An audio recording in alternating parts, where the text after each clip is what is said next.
Hello and welcome back to my series on makeup no-buys, decluttering, minimalism, project pan, all that sort of stuff. My name is Lara and today I will be talking about why it is so hard for us to get rid of our makeup. So this whole series has been about encouraging people to stop buying makeup and really look at what they have and try to use up their collection. But it's actually really difficult to do that. Although makeup no-buys are becoming increasingly more popular, there are many reasons why it's difficult for us to actually look at our own makeup collection, stop buying makeup, and to actually use up your collection and consider what we need and what we don't and try to declutter. So in this video, I'm going to be talking about 5 reasons that we find it so hard to get rid of the makeup we have and why it's so difficult for us to actually declutter. Hopefully, understanding the reasons why it's so hard for you to get rid of your makeup will actually enable you to get rid of those products which you've been holding on to and understand yourself and your makeup habits a little bit better. Maybe make you feel better about yourself and not so guilty about the fact that you have a ton of makeup that you just can't bear to part with or that you haven't bothered to sort through. And I'm also going to be talking about ways that we can deal with these issues and figure out how we can counteract these mental blocks or physical obstacles that are actually stopping us from decluttering. So the first reason, I'm sure this is the one that most people think of, emotional attachment. There's a reason that we buy every single makeup product, and a lot of the makeup we've probably had for a long time, and at one point, hopefully, we like that product. And not only do we want to keep it in our collection because we like it, we may have some sort of attachment to it that transcends sort of the usefulness of that product. If it's a lipstick, you may have a specific memory of when you wore that lipstick, whether it was on, first date with your partner or to a really important event. I know that this is the case for me. I have a ton of mascaras and they're all from a point in my life where I was completely obsessed with mascaras and just trying to hoard and collect as many as I possibly could. And most of these mascaras I don't still use, but I can't handle the idea of getting rid of them because I love my mascara collection and I really do love mascara. So a little tip that I have to help me get rid of items is when I really don't want to get rid of something but I know that I should, I sort of put it off to the side. So I have a bag right here. I'm gonna grab it actually. So this is a little Primark bag. This is where I've been putting all of my product empties and products that I want to finish. I hope you can hear. It's a little loud. I'm not getting rid of this yet, although I plan to pretty shortly. And so just last week there was a blush that I didn't want to get rid of, but I know that I should because it's a beautiful color, but it's starting to smell a little off. So I put it in this bag last week just as a placekeeper, and in this way I sort of got used to the idea of not having it in my collection anymore. So this is still in my space, in my home, keeping it around, but I know that this is the bag that I want to get rid of. I'm now used to the idea of that blush being in the bag, and I've come to terms with the fact that I will get rid of it because I put it in this bag. Now, I don't know if this trick will work for everyone. It's sort of a psychological trick that I play on myself, but I encourage you to try it. Put the items that you plan to get rid of in a separate area from the rest of your makeup collection and just sort of get used to seeing it in a different space and as part of what you plan to get rid of. So the second reason that it is so difficult to get rid of makeup is that we don't really know what to do with it when we don't want it anymore. So of course, there's the first thing, throwing it in the garbage. Now, I don't know about you, but I've really been on a quest to minimize my waste and think more consciously about what I'm getting rid of. This is sort of in a paradox with my wanting to get rid of stuff and declutter my space and not wanting to throw stuff out and contribute to more waste. So I've really been trying to figure out how to better get rid of the makeup that I want to get rid of, whether that means giving to friends and family or donating, trading through apps like Buns, or using Facebook Marketplace or consignment shops. So I think for a lot of people, it's too difficult to sort of figure out what to do with it. If they're not into the idea of simply throwing it in the garbage, you might not want to bother with trying to figure out what to do with it. And that's completely understandable. I've never seen it sort of advertised of what you should do with your makeup when you don't want it anymore, apart from just throwing it out. Now, of course, there are a few programs such as MAC and Lush, which allow you to take in your finished makeup products and trade for a new product, but this only applies if you have actually finished the makeup products that you're bringing in, I believe.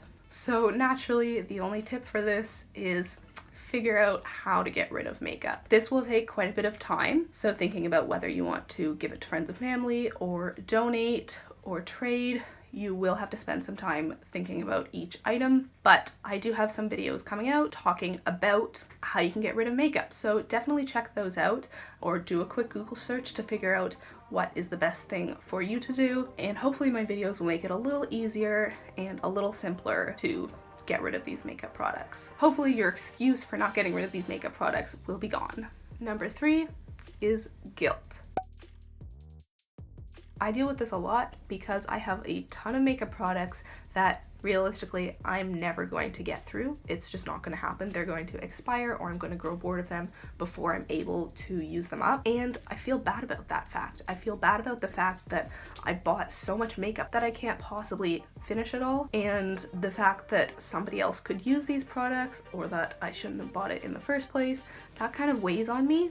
And in the back of my mind, I sort of think, well, maybe I could finish these products. You know, maybe I'll be able to get through it. I shouldn't get rid of it just yet because I spent money on this and I really ought to use it. So there's a certain level of guilt when I get rid of a product because I know that I should use it rather than getting rid of it. This is especially bad if you've never used the product or you've only used it a couple times and it's already gone bad. I really feel like, oh, well, I should just use it anyways, even if it's expired because I bought it. You should not have to do this. You should not have to use expired makeup. So hopefully one thing that will help if you want to get rid of makeup and not have to throw it out is giving it to someone else so that they can get use out of it if you are not able to. Of course, this only applies if the product is not expired, but I would encourage you to try to find other homes for your makeup rather than throwing it out because, speaking for me personally, this makes me feel a lot better. At least the product is getting used by someone, even if I won't recoup that money. Number 4, this sort of relates into the guilt and not having used it a little bit. Future plans to use the product. I'm going to use the example of lipstick again. I have many lipsticks that are just a little too bold or out there for me, and so I don't wear them. But I harbor the hope that one day there will be occasion to wear these things. I think my best example is these two NYX suede lipsticks I got many a year ago and have each worn once, I believe. As you can see, they're very dark. This one is black. This one is a grayish blue. Don't ask me why I thought I would wear a grayish blue color on my lips. At least with a black lipstick, it's like, okay, maybe a Halloween costume or like a goth night, I don't know. But gray blue? I mean, that doesn't even look good on my skin tone. Neither of these are colors that I would ever wear. I would love to challenge myself and try to do that, but that day has not come yet. And yet I keep these because I think maybe one day there will be a reason that I need a gray blue lipstick. Hasn't come yet, but it doesn't mean it's not coming. The only thing I can say about this is you need to think about how realistic these ideas are. So the black lipstick, okay, I can maybe see keeping that, but the blue gray, if I think about that a little bit, I realize that that's just not realistic and I need to stop thinking that it is. So again, the only thing I can suggest is interrogate these ideas that you have and how realistic they actually are. And then number 5 has to do with aesthetics. So for example, I'm super into my perfume display right now. I recently rearranged it, and though I don't have too many perfumes, I do have a couple of little ones that I really like the look of. And I recently finished one. Some of my favorites are the Harajuku Lovers perfumes, which I know they've been around forever, I've had them forever, but I do love the smell. I just recently finished one and I can't figure out if I should keep it or not because I love the way that it looks on my display, but ultimately it's just taking up space and I can't use it anymore. Now I can see the same thing happening with high-end products that I don't use anymore or have expired, but I love the look of. I don't actually have a ton of high-end products. Most of my products are drugstore, but there are some brands that I know are absolutely beautiful, for example, Charlotte Tilbury, and I can imagine that if I had products like this, I would want to keep them around regardless of if I use them just because of how they look. There is a MAC palette that the colors I actually don't think that I would use, but it looks so pretty that I've been trying to hunt it down just because I want to be able to display it. And I realize that this is illogical and I really shouldn't be buying a product just to look at it, but at least I'm recognizing that. And I think that others probably have to deal with this issue too. For this point, I don't think it's a one-size-fits-all answer. I think it really depends on you as a person, how much space you have. So if you have a lot of space for a perfume display, then by all means, keep those perfumes. And if you have a lot of space for pretty lipsticks and pretty palettes, if you'd like to, keep them. Just think about how much sense it makes to keep those products. If you don't have the space, I would recommend getting rid of them. If you do, it's entirely up to you. But think about other areas in your life and if you would act the same way. So do you buy books just because you like the cover? Do you keep books that you've never read? Do you keep clothing items that you never wear but you just think are beautiful? And if the answer is no, then why are you doing this with makeup? I'm not going to advise you what you should personally do. If you don't use these products and you feel guilty about not using them, then maybe you shouldn't keep them around, because every time you see them, you're just gonna feel bad about the fact that you don't use that eyeshadow palette. So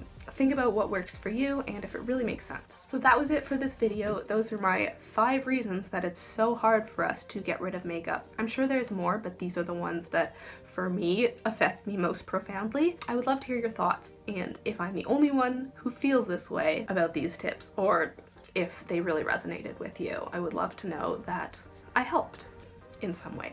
And I hope that my tips for combating these issues are helpful as well. I really need to put them into practice myself. Some of them I've begun to do, and some of them, it's still a bit of a challenge. If you enjoyed this video, I would love it if you checked out some of my other videos on makeup no-buys. And if you're interested in sort of the psychology behind makeup no-buys and thinking more about our approach to makeup, then definitely check out some of my other videos where I talk about this. Thanks so much for watching. Please give it a thumbs up if you enjoyed, and I will speak to you next time. Bye-bye.